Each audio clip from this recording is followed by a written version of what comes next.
Good morning, crime community. I'm going to try to finish reading out Tamerlane.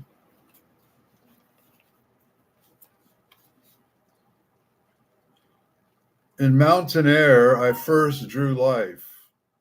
The mists of the Taglay have shed nightly their dews on my young head, and my brain drank their venom then.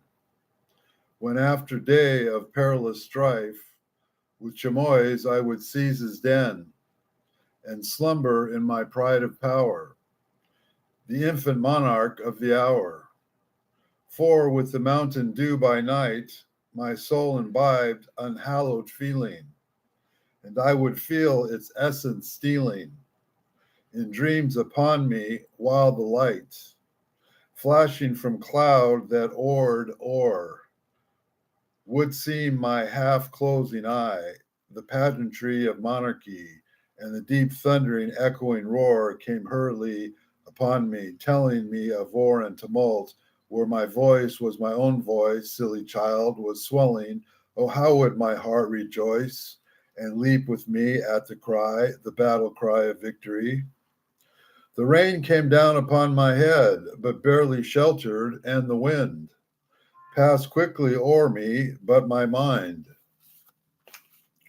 was maddening, for 'twas man that shed laurels upon me, and the rush, the torrent of the chilly air, gurgled in my pleased ear the crush of empires with the captive prayer, the hum of suitors, the mixed tone, the flattery round a sovereign's throne. The storm has ceased, and I awoke.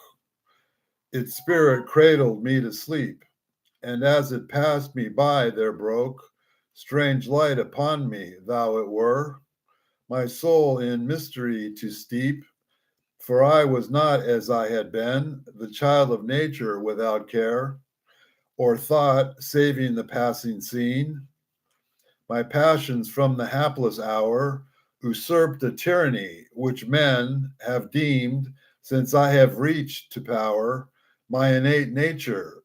Be it so. My father, where lived one who then in my boyhood, when their fire burned with a still intense glow, for passion must be with your youth expire, for then who deemed this iron heart in woman's weakness had a part. I have no words, alas, to tell the loneliness, the loveliness of loving well, nor would I dare attempt to trace the breathing beauty of a face, which even in my impassioned mind leaves not its memory behind. In spring of life have yet ne'er dwelt some object of delight upon, with the steadfast eye till ye have felt the earth red and the vision gone, and I have held to memory's eye one object, but one, until its very form hath passed me by, but left its influence with me still. 'Tis not to thee that I should name, thou would not dare to think, the magic empire of a flame, which even upon his perilous brink hath fixed my soul, thou unforgiven. But what is lost for passion, heaven? I loved, and oh, how tenderly! Yes, she was worthy of all love, such as in infancy was mine. Thou then its passion could not be. 'Twas such as angel minds above. My envy her young heart the shrine, on which my every hope and thought were incense, then a godly gift. For there were childish without sin, pure as her young heart taught. Why did I leave and adrift? Trust in the fickle star within? We grew in age and loved together, roaming the forest and the wild. My breast her shield in wintry weather, and when the friendly sunshine smiled, and she would mark the opening skies, I saw no heaven but in her eyes. Even childhood knows the human heart, for when in sunshine and in smiles, from all of our little cares apart, Laughing at her half silly wiles, I'd throw me on her throbbing breast and pour my spirit out in tears. She'd look up in my wilder eyes. There was no need to speak the rest, to need to keep quiet her kind fears. She did not ask the reason why. The hallowed memory of those years comes o'er me in these lonely hours, and with the sweet loveliness appears in perfume of strange summer flowers, or flowers which have been known before in infancy, which seems recall to mind not flowers alone, but more, our earthly life and love and all. Yes, she was worthy of all love, even such as from an accursed time my spirit with the tempest strove, when the mountains speak alone. Ambition lent it a new tone, and bade it first to dream of crime. My frenzy is her bosom taught. Still, we will still her young, no purer thought, dwelt in the seraphast breaths in thine, for passionate love is still divine. I loved her as an angel might, with ray of all living light, which blazes upon Edith's shrine, is not purely sin to name, with such as mine, that mystic flame. I had no being but in thee, the world with all its train of bright and happy beauty, for to me all is undefined delight, the world its joy, its share of pain, which I felt not, its bodied forms of varied being, which contain the bodiless spirits of the storm, the sunshine and the calm, the ideal, the fleeting vanities of dreams, fearful, beautiful, the real, nothing of midday walking life, in an enchanted life, which seems, now as I look back, the strife of some ill demon with a power which led me to an evil hour, that all I felt or saw or thought, crowding confused, became with thine unearthly beauty fraught, thou and thy nothing of a name, the passionate spirit which hath known and deeply felt the silent tone of its own self-supremacy, and thus speak openly to thee, their folly now to veil a thought, for which the aching breast is fought, the soul which feels its innate right, the mystic empire and higher power given by the energetic might of genius and its natal hour, which knows, believe me at this time, when falsehood were a tenfold crime, there is a power of the high spirit to know the fate it will inherit. The soul which knows such power will still find pride, the ruler of its will. Yes, I was proud, and ye who know the magic of the meaning word, so oft perverted, will bestow your scorn perhaps when ye have heard that the proud spirit had been broken, the proud heart burst in agony, and one upbraiding word or token of her, that her heart's idolatry, I was ambitious, have ye known? Its fiery passion ye have not. A cottager, I marked a throne of half the world, of all it's my own. The murmured of such lowly lot, and it had passed me as a dream, which the light step flies with the dew, the kindling thought I did not the beam of beauty which did guide it through the livelong summer day oppress my mind with doubled loveliness.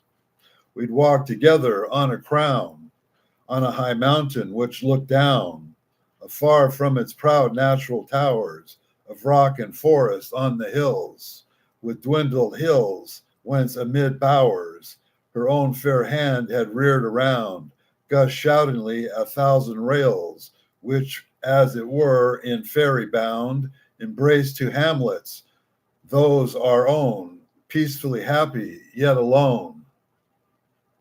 I spoke to her of power and pride, but mystically in such guise that she might deem it not beside the moment's converse in her eyes, I read perhaps too carelessly a mingled feeling with my own.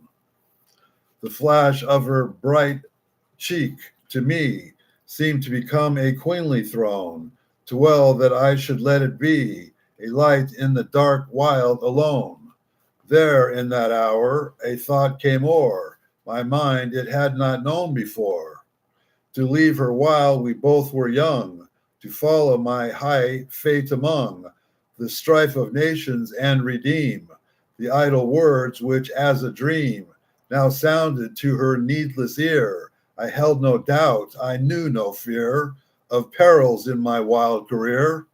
I gained an empire, I throw down a nuptial dowry, a queen's crown, the only feeling which possessed with her own image my fond breast, who had known the secret thought of a young peasant's bosom then, had deemed him in compassion aught, but one whose fantasy had led astray from reason among men.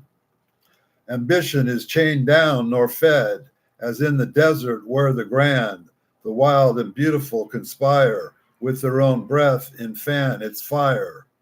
And thought such feeling can command, uncheckered by sarcasm and scorn of those who heartily will conceive that any should become great born in their own sphere, will not believe that they shall stoop in life to one whom daily they are wont to see familiarly, whom fortune's sun hath ne'er shone dazily upon, lowly and their own degree. I pictured to my fancy's eye her silent, deep astonishment. Then a few fleeting years gone by, for short the time my high hope lent to its most desperate intent. I might recall in him who fain has gilded with the conqueror's name, with glory such as might inspire, perforce a passing thought of one whom she had deemed in her own fire, withered and blasted, who have gone, a traitor, violate of the truth, to plighted in the early youth, as his own Alexis, who should plight the love he plighted then again, to raise his infancy's delight, and pride the queen of Tamerlane. The noon is a bright summer's day. I pass from out the matted bower, where in a deep, still slumber lay my Ada. In that peaceful hour, a silent glaze was my farewell. I had no other solace then to awake her as a falsehood tell of a feigned journey where again to trust the weakness of my heart, to her soft thrilling voice to part. Thus happily while in sleep she dreamed, and long delight, nor yet he deemed, awake, that I had held a thought of parting, were with my madness fraught. I knew not woman's heart, alas, who loved and lovingly let it pass. I went from out the matted bower, and hurriedly, madly on my way, and felt with every flying hour that bore me from my home more gay. There is of earth an agony, which ideal still may be, the worst ill of mortality. 'Tis bliss of its own reality, to reel to his breast who lives, not within himself, but gives a potion of his willing soul to God, to his great whole, to him whose loving spirit will dwell with nature in his wild paths, tell of her wondrous ways and telling bliss, her overpowering loveliness. More than agony to him, these failing sight will grow dim with his own living gaze upon the loveliness around the sun, the blue sky, the misty light, and the pale cloud wherein this who its grace to its heavenly bed of blue, dim though looking on all bright. O God, then the thoughts that may not pass will burst upon me, and at last, for the flight on earth to fancy given, there are no words unless of heaven. Look round thee now in Samarcand. Is she not queen of earth? Her pride, above all cities, in her hand, Their destinies with all beside of glory which the world hath known, stands she not proudly and alone? And who her sovereign Timur, he whom the astonished earth has seen, with victory on victory, redoubling age, and more I ween, the Zingist yet echoing fame. And now what was he? What a name! The sound of revelry by night comes over me with the mingled voice of many with a breast as light, and it twere not the dying hour of one in whom they did rejoice, and in a leaper happily power of Yenum secretly imparts, nothing have I with human hearts. When fortune marked me of her own, and my proud hopes had reached the throne, its boots not me, good friar, to tell a tale the world who knows too well, who by what hidden deeds of might I clambered to they tottering height, and still was young, I ween, my spirit what it o'er had been, my eyes were still on pomp and power, my wildered heart was far away, its valley of the wild tag lay, my mind and own Ada's mighted power. I dwelt long in Samarcand, eerie in the peasant's lowly guise. I sought my long abandoned land. My sunset did it mountains rise, my dusky grandeur to my eyes. But as I wandered on my way, my heart sunk with the sun's ray. To him who still would gaze upon the glory of the summer sun, who comes when that sun will come from him part.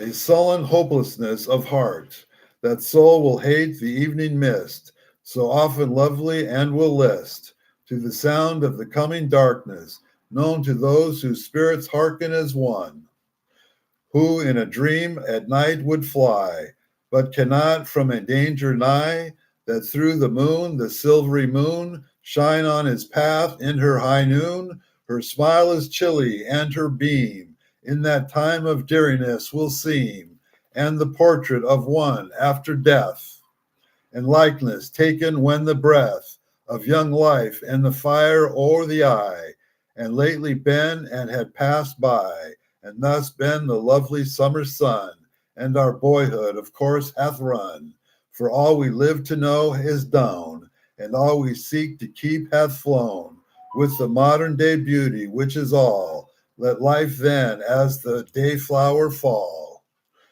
the transient passionate day flower, withering with the evening hour.